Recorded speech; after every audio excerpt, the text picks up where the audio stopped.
G'day guys and gal. Everyone likes Rogal Dorn. Thank you, Major. You are too kind. Jesus Christ, how did you get in here? Your fortifications are lacking, Major.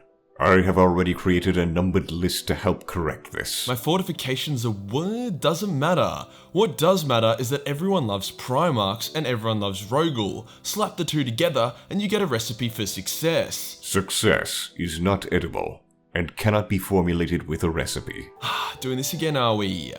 Rogal Dorn is godly enough to hold Terra against overwhelming numbers and impossible odds, yet human enough that he sleeps with his grandfather's blanket every night. Throughout it all, one thing became clear. First and foremost, amongst his brothers, Rogal Dorn was completely and utterly incapable of falling to chaos. He is incorruptible to the point where the warp buckles and ceases in his presence. He can literally bend hell using his indomitable will. Hell is not a material object.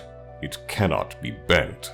Look, Rogal, if people's sexual orientation can be bent, so can hell. No. Today we'll go over why Rogal is so incorruptible and indomitable, highlighting moments where he spat in Chaos's face and made them rule the day that the Praetorian of Terra was created. Let's get into it.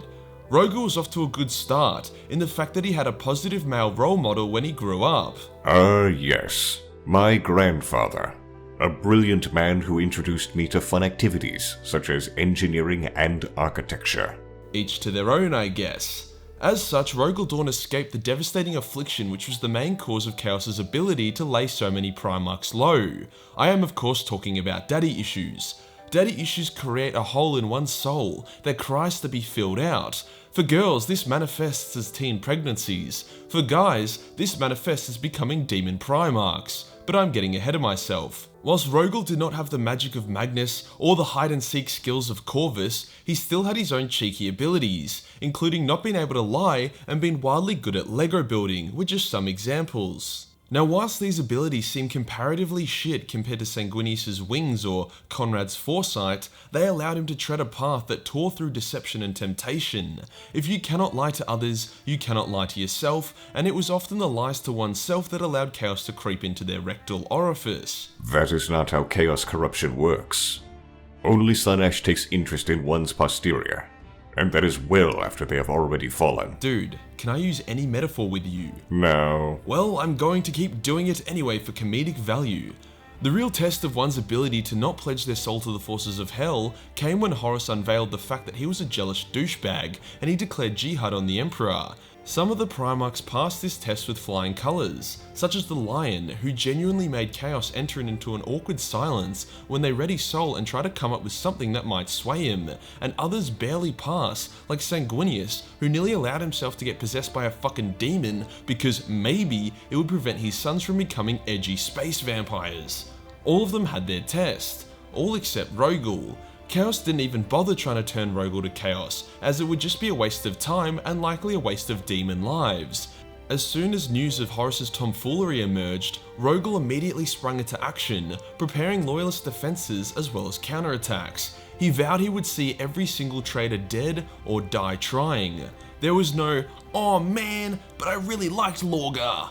A, because Rogal is a hard motherfucker and sees the world in a very black and white way, and B, nobody likes Lorgar. While it is true that Lorgar is indeed liked by nobody, my vision is incredibly good and is not limited to only black and white. In fact, I can see far beyond the human spectrum. Do you like building thick walls because they remind you of yourself? I am not a... You know what? Don't answer that. Another ability of Rogal's that began to manifest, which made the impossible task of turning him to chaos even more impossible-ier, because that's a word, was Rogal's aforementioned ability to bend and silence the warp. The dude's willpower is so legendary that the tide of thoughts and emotions that surrounds all living things is genuinely repelled by Rogal, hence trying to corrupt him via a chaos wound, like what Horus got, would likely do nothing as the warp stuff in the blade would recoil from his presence, and something like the layer blade would scream in pain from being in his grasp. Not that he would grab it in the first place, because he's not a retard, but you know what I mean. Fulgrim's corruption by the layer blade was by far the dumbest of all my traitorous brother's falls, even including Mortarian's transfiguration into a smelly moth. Okay, so Chaos can't lie to him or deceive him, and it can't corrupt him via wounds or artifacts. Can it make him join them from his own free will? Maybe by giving him a charismatic speech? Absolutely fucking not. The reason being that Rogal doesn't want to listen to bad guy monologues or have conversations with them. When he was fighting Alfarius kept trying to chat mid-battle and convince Rogal of his cause, but Rogal just ignored him, and when the opening presented itself, murdered the ever-living shit out of Alfarius in an extremely hectic Mortal Kombat-esque fatality.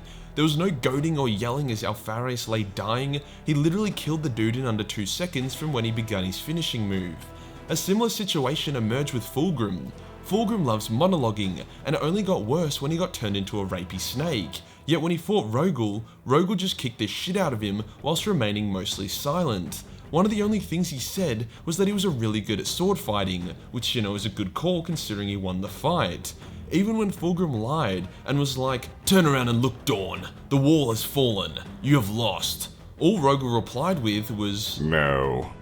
Even if Chaos got a word in, what would they say? "Hey man, we will let you build shit. Dorn already builds whatever he wants. Hey man, we love fisting.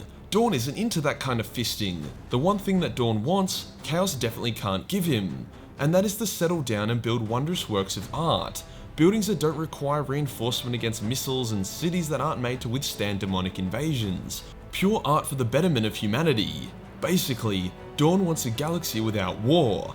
As war is one of the pillars of Chaos, as well as the fact that Chaos's version of art is extremely questionable, they cannot provide Dorn with these things, hence there is absolutely nothing for him to gain. So what about his sons? The Imperial Fists? Do they fall to Chaos? Well, yeah, they have. After all, there have been Ultramarines who have become Cornite Berserkers, so literally any Space Marine can fall. "This is foolishness, Major. My sons have never had any of their ranks fall to Chaos. Except that one time we don't talk about. Because it never happened." I mean, it did happen, Rogal, and we're gonna talk about it. "I will end your life violently." Yeah, get in line. Whilst the vast majority of Imperial Fists and their successors have never had a moment of heresy, especially the Black Templars who are literally weaponized autism incarnate, there has been an incident.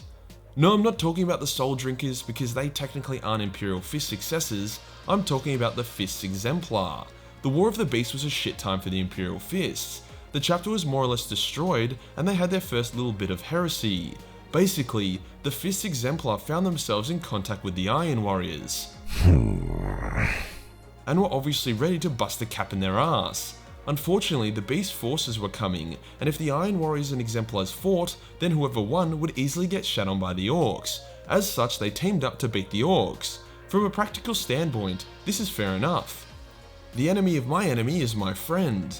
However, when has Warhammer ever been practical? The Fist Exemplar were like, okay yeah, you guys are traitorous dogs, but out of honor, we will let you leave without violence. But then some Black Templars arrived, and they were really not cool about that arrangement. Now, I understand the Exemplar's point of view, but when you're dealing with the Templars, you either agree with them or you fight them. The Exemplars chose to fight the Templars and then escape with the Iron Warriors to become best friends forever. So they didn't fall to Chaos per se, or at least not initially. It also wasn't the entire chapter, more like 200 Marines or so. But upon hearing this, the chapter master of the Fist Exemplar, who wasn't there, was so embarrassed and furious that some of his sons would do this that he disbanded his chapter and destroyed all of their history. All their records and artifacts were destroyed, and the chapter master vowed to kill anyone who ever muttered his chapter's name in his presence. If anything, this kinda lends more weight to the Imperial Fists and by extension Rogal Dorn's claim to incorruptibility. Their only significant heresy was due to them being honourable, and instead of trying to salvage their chapter or restore their honour, their chapter master just pulled the plug, and made all of his staff redundant without pay. Whilst that might seem like a shit idea, and the chapter easily redeemable, it's a grey area that Chaos loves to grow in. Black and white is the bane of Chaos. Decisiveness is the bane of Chaos. Committing to one course of action is the bane of Chaos. Chaos likes chaos. It likes indecision and doubt. In their quest to redeem themselves, it's likely the Fist Exemplar would just open themselves up more to Chaos. I mean, they had already been marked as heretical over their willingness to throw down with the Black Templars in order to protect the Iron Warriors, and now there would be a chapter of whiny fucks who are desperate to prove something.